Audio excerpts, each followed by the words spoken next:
جب تک نظریں ناپاک ہوتی ہیں ارادوں میں دراڑیں ہوتی ہیں، جب نظریں ناپاک ہوتی ہیں پھر عقیدے متزلزل ہوتے ہیں، جب نظریں ناپاک ہوتی ہیں پھر انسان کوئی بھی مہم سر نہیں کر سکتا، اور جب نظر پاک ہوتی ہے۔ حضرت عبداللہ بن حذافہ جہاد کر رہے تھے، روم کے عیسائیوں نے گرفتار کر لیا، 1000 آدمی نے مل کے پکڑا، گرفتار نہیں ہوتے تھے صحابی، 1000 آدمی نے گھیرا ڈالا، گرفتار کر کے لے گئے، اور جب بادشاہ کے سامنے گئے تو وزیر کہنے لگا بادشاہ بندہ بڑے کام کا ہے، اگر ہمارے قابو آ گیا تو فائدہ دے گا۔ صحابی ہیں حضرت عبداللہ بن حذافہ، حضرت فاروق اعظم کا زمانہ ہے، اگر قابو آ گیا تو فائدہ دے گا۔ بادشاہ کہنے لگا کیوں، کیا خوبی ہے؟ کہنے لگے ہم 1000 آدمی تھے، یہ اکیلا قابو نہیں آ رہا تھا، 1000 آدمی تھے، اگر ہماری فوج میں شامل ہو گیا تو بہت بڑا جرنیل ملے گا۔ بادشاہ کہنے لگا کوئی مسئلہ نہیں، 2-3 چیزیں ہوتی ہیں بندے کو خریدنے کے لیے، خرید لیتے ہیں۔ بادشاہ کہنے لگا عبداللہ جتنی دولت تجھے چاہیے میں تجھے دے دیتا ہوں، میرے لشکر میں آ جا، معاذ اللہ اسلام چھوڑ دے۔ حضرت عبداللہ بن حذافہ کیا فرماتے ہیں بڑا تو بیوقوف ہے، میں نے دولت کمانی ہوتی تو مدینے میں بیٹھ کے تجارت کرتا، میں دولت کمانے نہیں نکلا، میں تو رسول اللہ کی رضا کمانے کے لیے نکلا ہوا ہوں۔ دولت کمانے ہوتی تو کسی مارکیٹ میں ہوتا، میدان میں آنا تھا، شہادت ہے مطلوب مقصود مومن، نہ مال غنیمت نہ کشور کشائی، یہ دولت تو لونڈی ہے رسول اللہ کے دروازے کی، یہ تو پیچھے پیچھے پھرتی ہے نبی پاک کے غلاموں کی، یہ کمانی ہوتی تو میں کسی مارکیٹ میں ہوتا، میدان میں تھوڑا ہوتا۔ عبداللہ بن حذافہ سے دوسری چال چلی، کہنے لگے میاں عہدہ جو تجھے چاہیے، میں بادشاہ ہوں، میرے نیچے جو عہدہ تو کہے گا وہ تجھے مل جائے گا۔ حضرت عبداللہ بن حذافہ کہنے لگے شاید تجھے پتہ نہیں میری تعریف کیا ہے، شاید تو جانتا نہیں میری تعریف کیا ہے۔ کہا صاحب کی کیا تعریف ہے؟ کہنے لگے میں رسول اللہ کا صحابی ہوں، اور کائنات میں سب سے بڑا عہدہ مصطفیٰ کے صحابی ہونے کا عہدہ ہے۔ صحابہ وہ صحابہ تھے جن کی ہر صبح عید ہوتی تھی، خدا کا قرب حاصل تھا، نبی کی دید ہوتی تھی۔ فرمایا میں نے حضور کے جلوے دیکھے ہوئے ہیں، مجھے عہدے کی ضرورت ہی نہیں، اور میں نے عہدہ لینا ہوتا تو میں سیاست کرتا، میں تو شہادت لینے نکلا ہوں میدان میں، عہدے کا میں نے کیا کرنا ہے؟ اب بادشاہ کہنے لگا اسے قتل کر دو۔ وزیر کہنے لگا نہیں، ایک بات اور ہے، مجھے ایک چال اور چلنے دو۔ کہا وہ کیا؟ کہنے لگے میری بیٹی بڑی خوبصورت ہے، مجھے موقع دو اپنی ہی بیٹی کو سجا بنا کے، وہ جوان جس کی جوانی اتنی بڑی ہے کہ 1000 آدمی مقابلے میں کھڑا نہیں ہوتا، اس جوان کے کمرے میں رات کی تنہائی میں بنا سوار کے بی بی کو بھیجا۔ وہ بی بی کہتی ہے میں ساری رات بن سور کے اس صحابی کے کمرے میں بیٹھی رہی، لیکن یہ کیا شخص تھا، ساری رات ہی مصلے پہ بیٹھا رہا، ساری رات ہی، کچھ دیر تھک جاتا تو یہ کریم رسول پہ درود پڑھنا شروع کر دیتا۔ بی بی کہتی ہے سحری ہو گئی تو میں نے چھو کے دیکھا کہ انسان ہے کہ جن ہے، یہ بندہ ہے کہ فرشتہ ہے، چھو کے دیکھا۔ کہنے لگے پیچھے ہٹ جا۔ میں نے کہا میں نے تو سنا تھا تو 1000 کے مقابلے میں ہے، اور تو اتنا بے حس ہے کہ بنی سوری دلہن بیٹھی ہے، تو نے نظر نہیں کی؟ عبداللہ بن حذافہ، بی بی کہتی ہے نظر پھر نہیں اٹھائی، نظر پھر جھکی ہوئی ہے۔ کہنے لگے بی بی میں مجبور ہوں، اب میرے اوپر کوئی حسن نہیں چلتا، میں نے جلوہ والضحیٰ کا دیدار کیا ہوا ہے، اب میری نگاہوں میں جچتا نہیں کوئی، اس لیے کہ جیسے میرے سرکار ہے ایسا نہیں کوئی۔ کبھی بھی اب نہیں کسی کا میرے اوپر جادو چلتا، میں نے مصطفیٰ کو، اور کہا ذرا پیچھے ہٹ کے بیٹھ، مجھے میرے رسول نے غیر محرم سے بچنے کا حکم دیا ہے، ذرا پیچھے ہٹ کے بیٹھ۔ سحری کا وقت تھا، وہ بی بی کہتی ہے اس نوجوان کے جملے میرا سینہ چیر گئے، کلیجہ پھٹ گیا، چیخ نکلی، میں کفر کے عالم میں روئی۔ میں نے کہا مجھے بتا تو صحیح، آخر یہ جذبہ کہاں سے ملتا ہے، آخر یہ روشنی تو میں نے دیکھی نہیں، کہاں سے آتی ہے؟ ایک میرا باپ ہے جو بنا سور کے مجھے تیرے کمرے میں چھوڑ گیا، بتلا یہ کہاں سے کیف آتے ہیں؟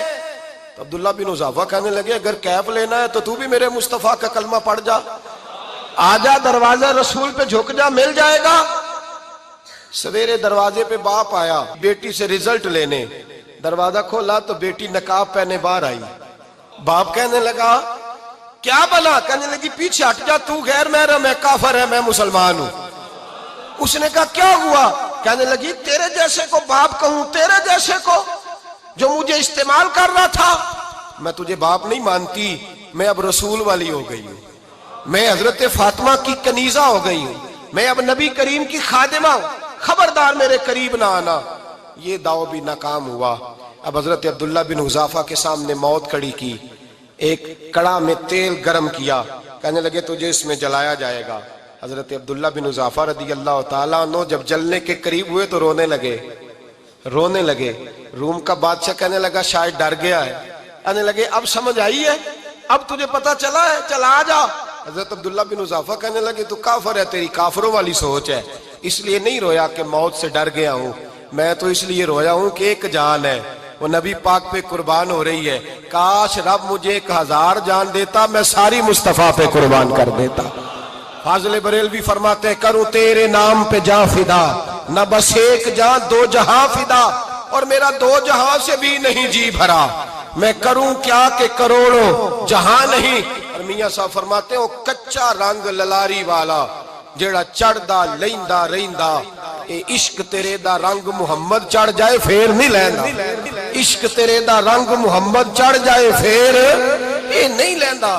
میرے بھائی وہ روم کا بادشاہ کہنے لگا دنیا میں نے بھی بڑی دیکھی ہے، پر جیسے پاک صاف مصطفیٰ کے غلام دیکھے ایسا میں نے کوئی نہیں دیکھا۔ او بھائیو، نظر پاک ہو، روح پاک ہو، مزاج پاک ہو، پھر انسان بڑے بڑے کام کرتا، پھر وہ مہمات کو سر کرتا، پھر وہ صرف ایک گھر کے لیے نہیں، وہ ملت کے لیے فائدہ مند ہوتا ہے، پھر وہ گھرانوں کو لے کر چلتا ہے، پھر وہ بڑے بڑے معاشرے تشکیل دیتا ہے۔ میرے رسول کریم صلی اللہ علیہ وسلم نے پاک صاف ذہن کے لوگ تیار کیے۔ حضرت مرثد فرماتے ہیں میں ایک عورت پہ عاشق تھا، جب کلمہ پڑھا نبی پاک نے میری پشت پہ ہاتھ پھیرا، میں نے کہا حضور کوئی نصیحت؟ نبی پاک نے فرمایا نظر کو پاک رکھنا۔ آپ فرماتے ہیں عورتیں میرے پیچھے بھاگا کرتی تھیں اور مجھے کہا کرتی تھی اب تو دیکھتا کیوں نہیں؟ تو میں نے کہا پتا مجھے بھی نہیں، مصطفیٰ کی ایک نظر ہوئی ہے رب نے سارے محل کو چہل دور فرما دیے، سارا کچھ ہی بدل گیا۔ ملت کے جوانوں یاد رکھو اس بات کو، یہ پاکیزگی، یہ نظر، یہ پاکیزگی، یہ مزاج، یہ انسان سے بڑے کام کرا لیتی ہے، اور اگر تیری نظر ناپاک رہتی ہے پھر تو کچھ نہیں کر سکتا، پھر تیری زندگی ایک ایسے قید خانے میں قید ہو گئی ہے جو تجھے 2 قدم بھی نہیں چلنے دے گی۔ سب سے پہلے مزاج کی پاکیزگی، اور دوسرا اصلاح معاشرہ کے لیے اہم درس یہ ہے اپنے آپ کو پاک صاف رکھیں، ذہنی طور پر، نظریاتی طور پر، اور دوسرا درس یہ ہے میرے بھائی ظلم اور زیادتی سے بچیں، پاک صاف رہ کے وقت شروع کریں، اور کسی جگہ بھی کوئی زیادتی، کوئی ظلم، میرے نبی کریم صلی اللہ علیہ وسلم کے مزاج کو اگر آپ دیکھیں گے نا، ہمارے معاشرے میں آج سب سے زیادہ زیادتی پتہ کون سی ہوتی ہے؟ لوگ عزتیں پامال کرتے ہیں، بدگمانیاں کرتے ہیں۔ ابو جہل یہ کام کرتا تھا کہ وہ نبی پاک صلی اللہ علیہ وسلم پر، صحابہ پر معاذ اللہ شخصی اعتراضات کرتا تھا، شخصی۔ عزیزو، جب آدمی کا کسی سے اختلاف ہوتا ہے نا، یا کسی کو پسند نہیں کرتا یا کسی کو ریجیکٹ کرنا چاہتا ہے تو شخصی اعتراضات کرتا ہے، نیچے اترتا ہے، کمزور بات کرتا ہے، چھوٹی بات کرتا ہے۔ اور ہمارے زمانے میں تو یہ کام حسد کی وجہ سے ہوتا ہے، بڑے بڑے جماعتیں ٹوٹ جاتی ہیں، ملتوں کا شرازہ بکھر جاتا ہے، لیکن لوگ اپنی اس حرکت سے باز نہیں آتے، ساری زندگی ذاتی اور نجی اعتراضات کرتے رہے۔ ابو جہل کے اندر ہزاروں عیب پائے جاتے تھے، شرابی بھی تھا، بدکار بھی تھا، بے حیا بھی تھا، ظالم بھی تھا۔ میرے نبی پاک صلی اللہ علیہ وسلم نے اسے دین کا پیغام دیا ہے، لیکن تاریخ کی کسی کتاب میں آپ کو یہ نہیں ملے گا کہ حضور نے کبھی اس کی شخصیت پر اعتراض کیا ہو۔ یہ فرمایا ہے کہ بڑا فرعون ہے اس امت کا، لیکن نیچے اتر کر کبھی اس کی ذاتی اور شخصی زندگی پر کوئی زیادتی صحابہ کی طرف سے اور نبی پاک کی طرف سے، بہت بڑی بات سمجھا رہا ہوں اگر آپ کی سمجھ میں آئے تو، ہم ذاتیات پر اترتے، ذات پر اتر کر زیادتی کرتے، ذات پر۔ ہمارا اب ظلم نجی سطح سے شروع ہو رہا ہے اور پوری ملت کو لپیٹ میں لے رہا ہے، پوری ملت کو، چھوٹی چھوٹی زیادتیاں ہیں جو پورے معاشرے کو اپنی لپیٹ میں لیتی ہیں۔ میرے نبی کریم علیہ السلام نے جو دین ہمیں دیا ہے وہ خیر خواہی کا مذہب ہے، وہ بھلا کرنے کا مذہب ہے، وہ کام آنے کا مذہب ہے، وہ ظلم سے بچنے کا مذہب ہے۔ میرے نبی پاک نے فرمایا ظلم سے بچ جانا، قیامت کے اندھیروں میں جو بڑا اندھیرا ہوگا وہ ظلم ہوگا۔ اصلاح معاشرہ کانفرنس کا پہلا سبق میں نے عرض کیا کہ نظر کو، ذہن کو، سوچ کو پاک رکھیں، اور دوسرا زندگی میں کبھی زیادتی نہ کریں۔ کبھی بھی اپنے مخالف پر بھی کبھی شخصی ذاتی اور نجی اعتراضات نہ کریں. یہ انسان کے اندر کا ظلم ہوتا ہے. ہمارے گھروں کے اندر سے ظلم جنم لینے لگا ہے. روز بہو پہ تیل چھڑکا جاتا ہے, روز کسی نہ کسی شہر سے, اپنے ہی گھر سے, اپنے ہی چراغ کو بند کرنے کی خبر نکلتی ہے. سڑکوں پہ, چوکوں پہ, چوراہوں میں غریب مسلے جاتے ہیں. جس کے ہاتھ جہاں تک پہنچتے ہیں وہ وہاں تک معاذ اللہ زیادتی کر گزرتا ہے. اگر قوم ظلم سے بچنے لگے, زیادتی سے بچنے لگے, تکلیف دینے سے بچنے لگے تو معاشرہ سنور جائے گا. میرے رسول کریم علیہ السلام نے اپنے غلاموں سے پوچھا تھا, بتاؤ مفلس کون ہوتا ہے؟ کون ہے جس کے پاس کچھ نہیں ہوتا؟ صحابہ نے کہا یا رسول اللہ جس کے پاس پیسے نہ ہو. بخاری مسلم متفق علیہ حدیث ہے. نبی کریم نے فرمایا نا بھائی, مفلس تو وہ ہوگا جو قیامت کے دن احد پہاڑ کے برابر نیکیاں لے کے آئے گا. یا رسول اللہ اتنی نیکیاں پھر بھی مفلس ہے, پھر بھی غریب ہے؟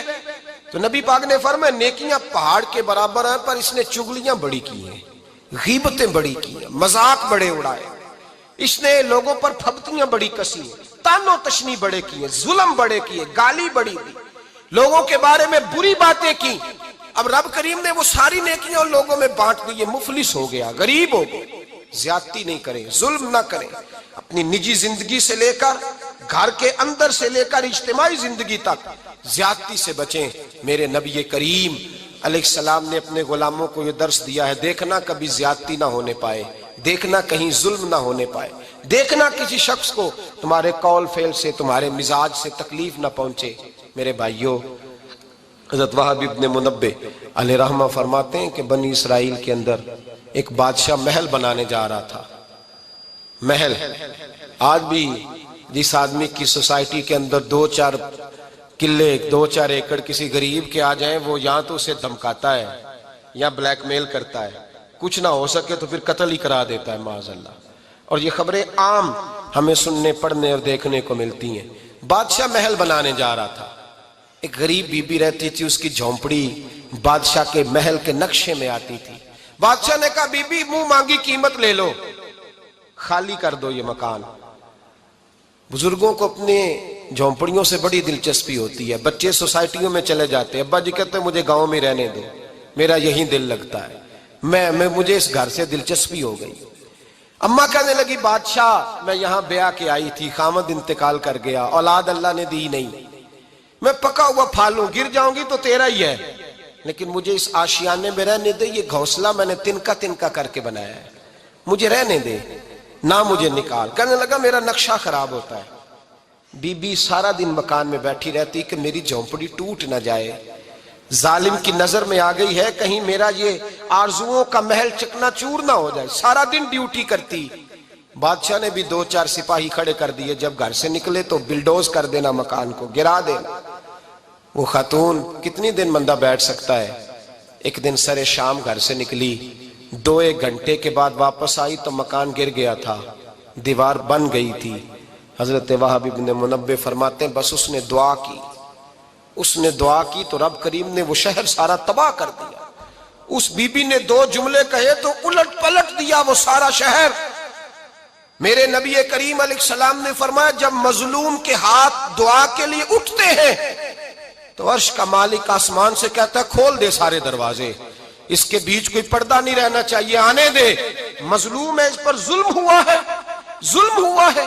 لوگ کہتے ہیں میں بے چین رہتا ہوں صاحب, مولانا صاحب, پیر صاحب, وہ گھر کے ایک کونے سے چیخنے کی آواز آتی ہے, کوئی دم مل جائے, کوئی تعویذ ہو جائے, کچھ ایسا ہو جائے کہ بچت ہو جائے, کوئی ایسی پھونک لگ جائے کہ آرام آ جائے.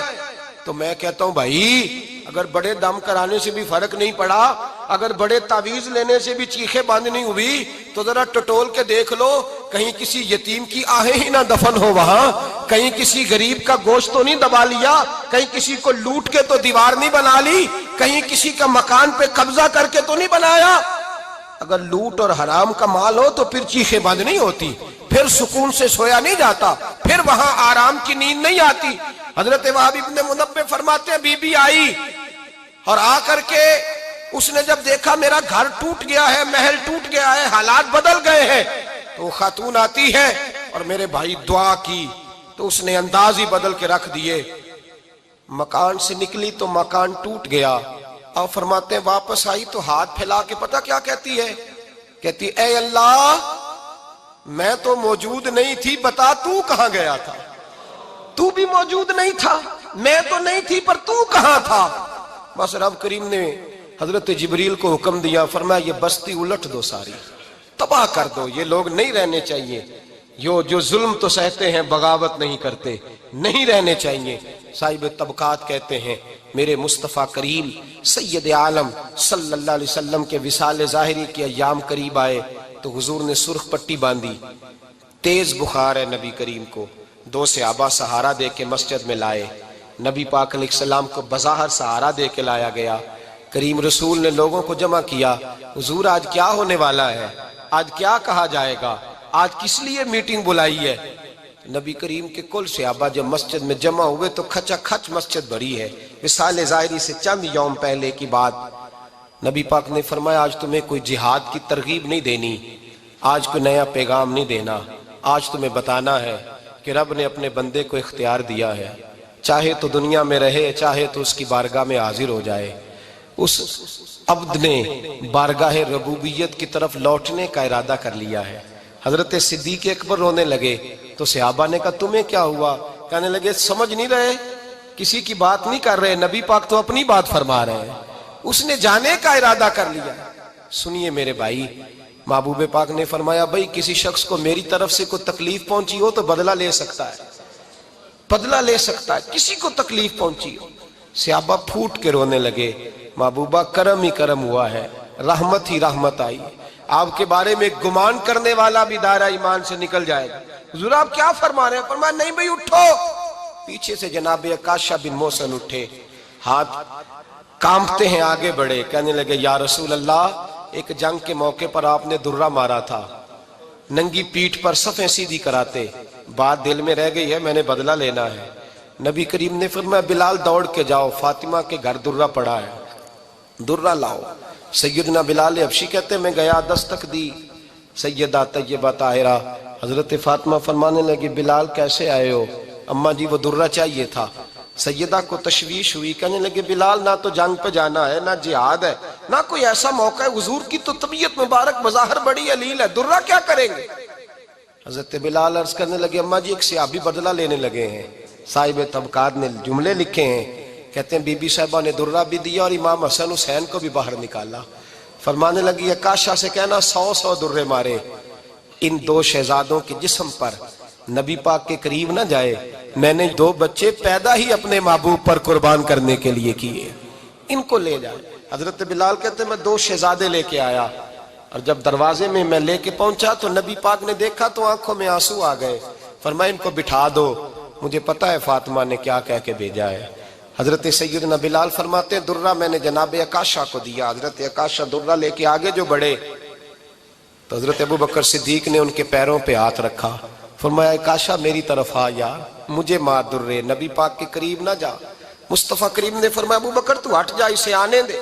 فرماتے ہیں میں چند قدم آگے گیا تو مولا علی شیر خدا نے میرے پیر پہ ہاتھ رکھا، کہنے لگے عکاشہ سوچ تو صحیح تو کیا کر رہا ہے؟ حضور نے فرمایا علی ہٹ جاؤ، میرا اور ان کا معاملہ ہے۔ جناب عکاشہ آگے بڑھ رہے، نبی کریم نے فرمایا میں اپنی امت کو درس دینا چاہتا ہوں، خبردار خبردار زندگی میں تمہارے ہاتھ سے زبان سے کسی کو تکلیف نہ پہنچنے پائے، خبردار یاد رکھنا وہ معاشرے بگڑ جاتے ہیں، وہ معاشرے تباہ کر دیے جاتے ہیں جہاں ظلم ہوتا ہے، جہاں زیادتی ہوتی ہے، جہاں لوگوں کو ستایا جاتا ہے۔ محبوب کریم کے قریب آئے حضرت عکاشہ کا حضور میری پیٹھ ننگی تھی، آپ بھی ذرا کپڑا ہٹائیے۔ نبی کریم نے پیٹھ سے کپڑا ہٹایا، جناب عکاشہ نے درہ جو اٹھایا تو صحابہ کی چیخیں نکلی، حضرت عکاشہ نے درہ دور پھینکا، حضور کے بطن اطہر سے لپٹ گئے، چومنے لگے، کہنے لگے حضور وہ تو صفیں سیدھی کراتے لگ گیا تھا، آپ نے کہاں مارا تھا؟ یا رسول اللہ میں تو بہانہ بنا رہا تھا کہ جاتی دفعہ مجھے وجود چومنے کا موقع نصیب ہو جائے، مجھے یہ موقع نصیب ہو جائے۔ میرے حبیب نے فرمایا جس نے جنتی دیکھنا ہو میرے عکاشہ کی زیارت کر لے۔ بھائی ظلم کا دروازہ کھلا ہوا ہے اور لوگ بھول جاتے ہیں زیادتی کرتے ہوئے، وہ بہو سے ہی کیوں نہ کریں، وہ اپنے گھر کے بھول جاتے ہیں کہ شاید پوچھنے والا کوئی نہیں، شاید میزان نہیں لگے گا۔ ایران کے بادشاہ نے اپنے بیٹے کو پڑھانے کے لیے ایک استاد صاحب کا بندوبست کیا، استاد صاحب کو کہا کہ میرے بچے کو دین پڑھائیے، میں چاہتا ہوں کل اس نے انان حکومت کو سنبھالنا ہے تو یہ دین سے آگاہ ہو جائے، اس کو کچھ سکھائیے، پڑھائیے۔ بہت نیک بزرگ بڑے درویش عالم پڑھانے لگے، اسباق مکمل ہو گئے، دین کے اسباق قرآن مجید پڑھایا، احادیث طیبہ کا درس دیا، اصول فقہ سے روشناس کرایا۔ جب بچے نے مکمل تعلیم حاصل کر لی اور آمین ہو گئی، دستار ہو گئی، فارغ ہو گئے، تو پھر ایک دن استاد صاحب نے کہا بیٹے کل تم نے ضرور آنا ہے، کچھ بات کرنی ہے۔ شہزادہ گیا ملنے استاد صاحب سے، استاد صاحب نے کنڈی لگا لی، ہاتھ میں درہ پکڑ لیا، مار مار کے پورے وجود کو زخمی کر دیا، کوئی غلطی نہیں، کوئی بات نہیں، مارا۔ اب بچہ آیا آ کے بادشاہ سلامت سے کہا کہ ابا جی سمجھ نہیں آئی، بڑا مارا ہے استاد۔ تو سیانے تھے نا بادشاہ، یہاں تو قاری صاحب روز کٹہرے میں کھڑے ہوتے ہیں، مولوی صاحب آپ نے میرے بچے کو کیوں مارا ہے؟ آپ 8,000 کے مولوی ہیں، میرا کئی کروڑ کا بچہ ہے، سویرے بدل لیں گے، خبردار آپ نے بچے کو ہاتھ لگایا، اپنی حیثیت میں رہے معاذ اللہ۔ جو قومیں استادوں کو کٹہروں میں کھڑا کرتی ہیں وہ ترقی نہیں کر پاتی، جو استادوں کو کٹہروں میں روز کھڑا کرتے۔ کہا ابا جی بڑا مارا ہے، تو والد بڑے سمجھدار تھے، کہنے لگے بیٹا استاد باپ ہوتا ہے، وہ زیادتی نہیں کرتا، کوئی بات ہوگی میں تیرے استاد کو کٹہرے میں نہیں بلاؤں گا۔ اماں سے بات کی، اماں کہنے لگی بیٹا میں تیرے باپ سے کیسے بات کروں، ڈر آتا۔ وقت گزر گیا، 22 سال بیت گئے، 22 سال گزر گئے، بادشاہ کا انتقال ہوا، شہزادہ تخت پہ بیٹھا، پہلا حکم یہ دیا کہ میرے استاد کو بلاؤ، پہلا حکم۔ استاد جی بوڑھے ہو گئے تھے، چھڑی کے اوپر ٹیک لگا کے آئے اور بھویں سفید ہو کے جھک گئی تھیں، یوں آنکھ کھول کے بڑی مشکل سے دیکھا، کہنے لگے شہزادے حکم ہو۔ کب میں شہزادہ نہیں، اب میں بادشاہ بن گیا ہوں۔ استاد جی 22 سال بیت گئے، آپ نے مارا تھا، پر وہ درد چونکہ زیادتی کی تھی، میرا قصور کوئی نہیں تھا، تو نہ میری روح سے درد گیا ہے نہ میرے جسم سے گیا ہے، میں بے اختیار تھا، پوچھ نہیں سکتا تھا، آج با اختیار ہوا ہوں۔